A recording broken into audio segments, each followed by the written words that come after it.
முடிந்தது முதல் சுற்று, தொடங்குகிறது சூப்பர் 4. விறுவிறுப்பான கட்டத்திற்கு வந்திருக்கிறது ஆசிய கோப்பை கிரிக்கெட். முதல் ஆட்டத்தில் பி பிரிவில் ஏற்கனவே மோதிய இலங்கை மற்றும் பங்களாதேஷ் அணிகள் பலப்பரீட்சை நடத்துகின்றன. ஆசிய கோப்பை சூப்பர் 4 சுற்றின் முதல் போட்டியில் குழு நிலையில் தோல்வி அடையாத இலங்கை அணியும் நிலையற்ற ஆட்டத்தை வெளிப்படுத்தி வரும் பங்களாதேஷ் அணியும் மோதுகின்றன. சரித் அசலங்கா தலைமையிலான இலங்கை அணி குரூப் பி பிரிவில் தான் விளையாடிய 3 போட்டிகளிலும் வெற்றி பெற்று புள்ளி பட்டியலில் முதலிடம் பிடித்தது.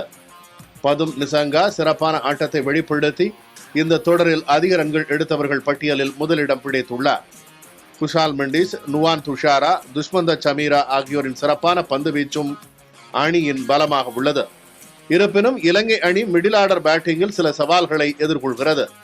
மேலும் தந்தை இறந்த சோகத்தால் நாடு திரும்பிய ஆல்ரவுண்டர் துனித் வெல்லாலகேவின் சேவை இல்லாமல் அந்த அணி விளையாடுகிறது.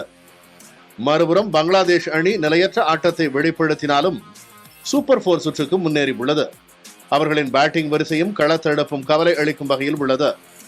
எனினும் கேப்டன் லிட்டன் தாஸ் உள்ளிட்ட முக்கிய வீரர்கள் நிலையான ஆட்டத்தை வெளிப்படுத்தினால் இலங்கை அணிக்கு கடும் சவாலாக இருப்பார்கள் என்று எதிர்பார்க்கப்படுகிறது. இறுதிப் போட்டிக்கு முன்னேற இரு அணிகளுக்கும் இந்த போட்டி மிகவும் முக்கியமானதாகும்.